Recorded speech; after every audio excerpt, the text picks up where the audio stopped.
Hello everyone, welcome to my channel Economics by Dipankar. So in today's video, specifically we are going to discuss about MA Economics और उसमें भी we are going to talk about international economics. So what are the different topics that we need to cover and what are the different books और उन सारे books में कौन कौन से topics हम लोगों को cover up करना है. So in today's video, we are going to discuss both the books, Dominic Salvato, a book by Dominic Salvato and book by Paul Krugman. ठीक है.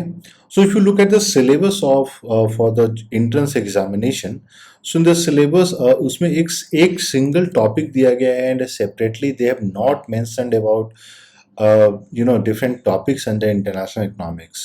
So international trade theories में Adam Smith, Ricardo, HO model, new trade theories, तो इन सारे topics के बारे में mention किया गया है. Now the question is how to cover all those topics. तो let's first move to Dominick Salvatore, because बहुत सारे ऐसे यूनिवर्सिटीज हैं, इंस्टीट्यूट्स हैं या फिर टीचर्स की भी प्रेफरेंस हो जाती है जहाँ पे वो लोग डोमिनिक सैल्वाटोर को प्रेफर करते हैं, और बहुत सारे ऐसे टीचर्स हैं जहाँ और यूनिवर्सिटीज है जहाँ पे पॉल क्रूगमैन को प्रेफर किया जाता है. So that's why we thought of comparing and looking at both the books. जो भी आपके पास बुक्स अवेलेबल है आप उससे ये थ्योरीज कवर अप कर सकते हैं. You don't have to buy both the books, any one book will be sufficient. और इसका कोई भी आप एडिशन ले लीजिए, there is no vast changes in those edition. ठीक है. तो सबसे पहले लेट्स मूव टू जो इनका कंटेंट लिस्ट होता है. सबसे पहले हम लोग एक बार कंटेंट लिस्ट देख लेते हैं. ठीक है.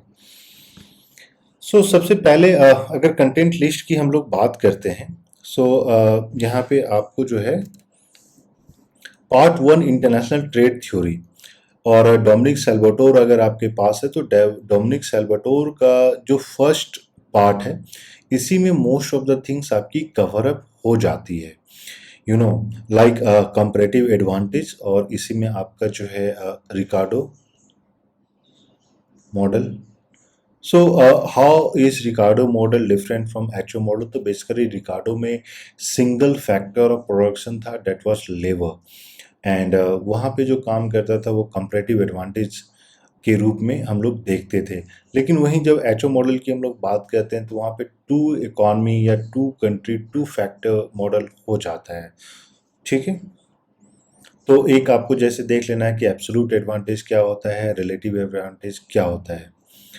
और जब हम लोग अपॉर्चुनिटी कॉस्ट की बात करते हैं, वो how does opportunity cost comes into play. तो ये सब कुछ कुछ टर्म्स होते हैं जो आपको क्लियर करना बहुत ज़रूरी हो जाता है. So first standard theory of international trade, जिसमें कि आपको एचओ मॉडल कवर अप कर लेना है. Demand and supply offer curve, very important. Offer curve basically हो जाता है कि how are your import and export, how do they changes, आपका जो फैक्टर ऑफ प्रोडक्शन है, स्पेशलाइजेशन किस में है, तो उन सारी चीज़ को देखना होता है. फिर हो जाता है factor endowment and HO theory. Factor endowment in the sense कि जहाँ पे एचओ थ्योरी का one of the assumption was एक इकॉनमी के पास किसी एक में आपका आप बोल सकते हैं कि जहाँ पे रिलेटिव फैक्टर ऑफ प्रोडक्शन जो है वो हाइयर है. दो इकॉनमी होती है ए एंड बी, अगर आप ले लेते हैं, हम लोग यूजुअली लेते हैं होम एंड फॉरेन, तो इसके पास अगर लैंड ज़्यादा है तो इसके पास लेबर ज़्यादा है, लैंड एंड लेबर. तो इस तरीके से आप factor price equalization theorem comes into play. तो ये सारी चीज़ें आपको देख लेनी होती है. Again, your chapter 6, economies of scale, imperfect competition and international trade. All these things are very important. आप economic growth and international trade, you can ignore this point. Next, in terms of international trade policy के रूप में trade restrictions या trade barriers के बारे में देख लेना है, like dumping and anti dumping. इसी में आप डब्ल्यूएचओ के कौन कौन से कॉन्सेप्ट्स हैं उसको भी एक बार देख लीजिएगा. Non tariff barriers and new protectionism, ये ज़्यादा डिफिकल्ट नहीं है, जस्ट आप एक बार आपको पढ़ लेना है. बाकी इंटरनेशनल मूवमेंट ये सब आप इग्नोर कर सकते हैं. नेक्स्ट, अगेन पार्ट 3 में इंपॉर्टेंट हो जाता है आपका बैलेंस ऑफ पेमेंट, एक foreign exchange market and exchange rate, और exchange rate determination, how is exchange rate determined, ये आपको देख लेना है. फिर if you go into part 4, open economy, macro economics and international monetary system, price adjustment mechanism and flexible and fixed exchange rate. Many of the students who are preparing for entrance examination, they were asking कि ये सारे जो terms हैं वो कितने important है, या इसको इस section को हम लोग रख सकते हैं या पढ़ना है, छोड़ देना है, क्या करना है, तो इसमें अगर मान लीजिए if you have time, not necessary, but if you have time, just look at chapter 19, price and output in open economy, aggregate demand and aggregate supply. अगर आप इसको छोड़ना भी चाहते हैं, so you can leave this topic. वहीं let's discuss about all those students who are having international economics. Paul Krugman की book अगर आपके पास है, ठीक है, सो एक बार हम लोग इस बुक को देख लेते हैं। So, in Paul Krugman book, you can leave this chapter 1 overview, इसको आप छोड़ सकते हैं, चैप्टर 1 छोड़ दीजिए, चैप्टर 2 छोड़ दीजिए। ये कॉम्परेटिव एडवांटेज इंपॉर्टेंट हो जाता है by Ricardian model, labour productivity and comparative advantage, it is important. Again specific factor and income distribution, specific factor ये बहुत ही इंपॉर्टेंट हो जाती है, इनफैक्ट ये और इसमें आपको साल्वाडोर में भी मिलेगा। तो ये बेसिकली हो जाती है like we have foreign and home country, और वो फैक्टर्स चेंजेस होते हैं बिकॉज लैंड है इसके पास और इसके पास लेबर है, ठीक है। तो किस तरीके से इनका इनकम इन सारी चीज़ों में डिटरमाइंड होता है, like even the foreign country will have some amount of labour and home country will have some amount of land. So जो जिनके पास लैंड है उनका इनकम किस तरीके से वेरी करता है, चेंजेस करता है relative to the factor, change in factor. Suppose कीजिए होम कंट्री के पास लेबर एडवांटेज है लेकिन लैंड इंक्रीज कर जाता है, तो what happens to the factor of production to those who are engaged in let's say labour intensive and those who are engaged in land intensive production. तो ये बहुत ही इंपॉर्टेंट हो जाता है, and we are also going to separately discuss all those topics, जहाँ पे हम लोग आईआर के इंटरनेशनल थ्योरीज के जो टॉपिक्स को जब हम लोग डिस्कस करेंगे तो ये भी देख लेंगे कि उसमें क्या क्या इंपॉर्टेंट पॉइंट्स है जिसको देखना हो जाता है। सेकेंड, फिर हम लोग का chapter 5 very important, chapter 4 very important, chapter 3 में हल्का है। Chapter 3 basically for your understanding की इंटरनेशनल थ्योरीज में कौन कौन से फैक्टर्स प्ले करते हैं, तो आपको इंट्रोडक्टरी के टर्म में आपको चैप्टर 3 देख लेना है। Chapter 4, chapter 5 is very important. Standard trade model आप देख लीजिएगा, एक्सटर्नल इकोनॉमी जो फिजिकल इंटरनेशनल लोकेशन, चाहें तो आप 7 भी देख सकते हैं। Again firms in global economy, export, decision, outsourcing, not so important. Part 2 में अगेन इंपॉर्टेंट हो जाता है इंस्ट्रूमेंट्स ऑफ ट्रेड पॉलिसी, ठीक है, उसको आपको देख लेना है। नेक्स्ट अगर आप देखना चाहते हैं तो पार्ट 3 का चैप्टर 13 और चैप्टर 14, ये दोनों चैप्टर इंपॉर्टेंट हो जाता है, ये आप देख लीजिएगा। एक्सचेंज रेट, तो exchange rate determination, there are different approaches to exchange rate determination, उसको एक बार देख लेना। National income accounting and balance of payment, usually पूछ दिया जाता है कि ये फैक्टर जो है बैलेंस ऑफ पेमेंट में, एसेट में आएगा, किधर आएगा, उन सारी चीज़ों को देख लेना है। Money, interest rate and exchange rate, not that important, but you should understand the dynamics, like if you increase the supply of money in domestic economy, so how is that going to impact your balance of payments or even exchange rate. Fixed exchange rate and foreign exchange intervention, if you have time you can look at this. Price level, exchange rate in the long runs, ये not that important, but you should know the dynamics. You can completely ignore part 4. Part 4 में important उतना कुछ खास है नहीं। Part 3 में सिर्फ आपको डायनेमिक्स देख लेना है। अगर आपको नहीं पता चल रहा है कि पार्ट 3 में क्या देखना है तो not worry, will be separately discussing individual chapters कि इसमें कौन कौन से पार्ट्स इंपॉर्टेंट हो जाते हैं। So you can also go and look watch those videos where will be discussing all those things, ठीक है। पोस्ट स्क्रिप्ट आप if you want then you can just look at let's say post script of chapter 5, nothing else. ये बाकी ये तीनों को आप छोड़ सकते हैं, ठीक है। अब अगर मान लीजिए अब देख लेते हैं कि इन टर्म्स ऑफ थोड़ी सी और डिटेल्स में चले जाएं कि इन सारे टॉपिक्स में हम लोग को क्या क्या कवर अप करना है।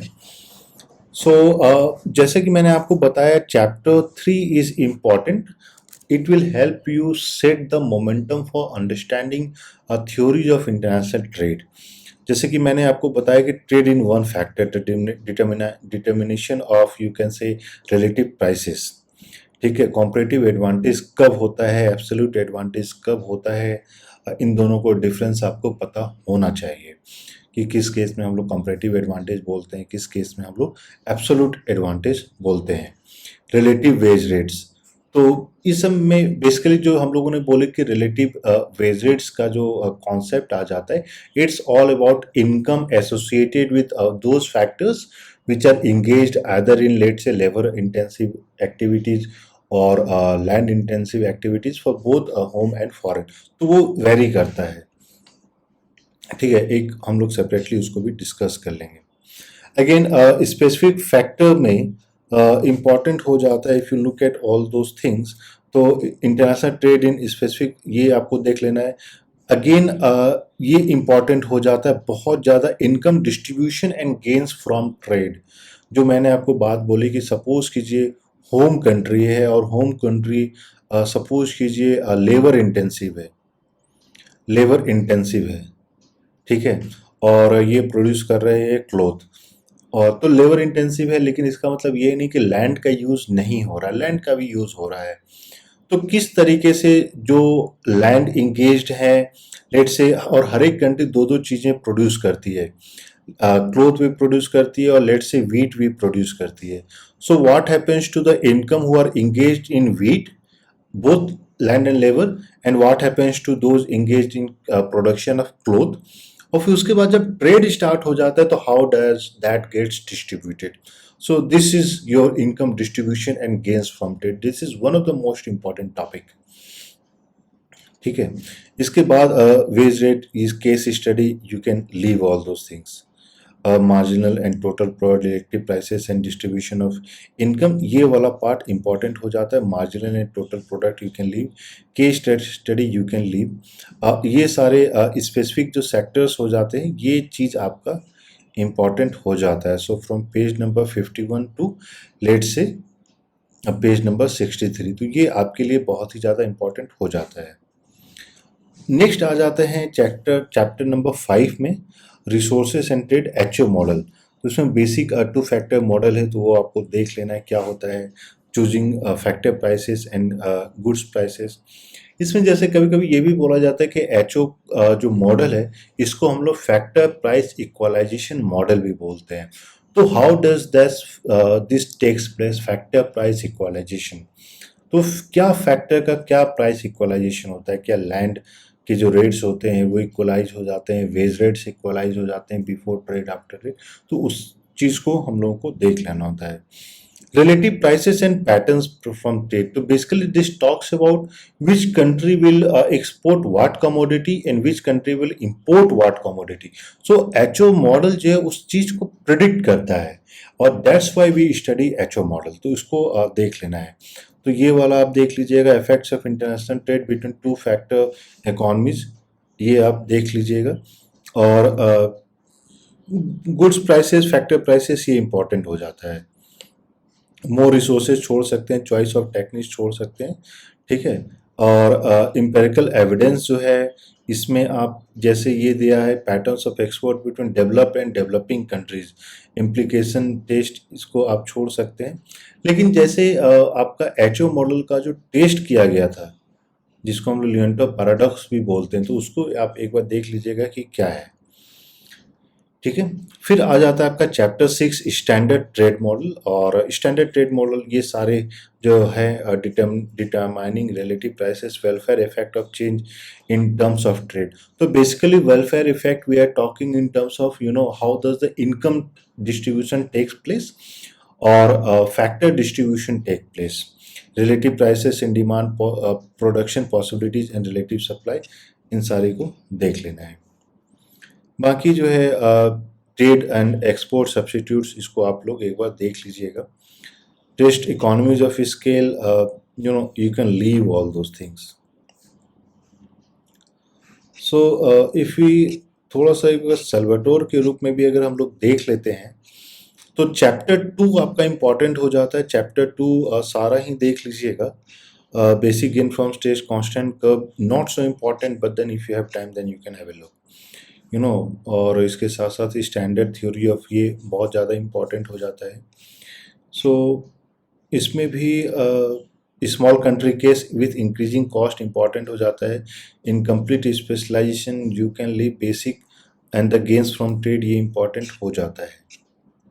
ठीक है। Demand and supply offer curve, again offer curve important topic हो जाता है। यूजुअली से क्वेश्चंस पूछ ही लिए जाते हैं।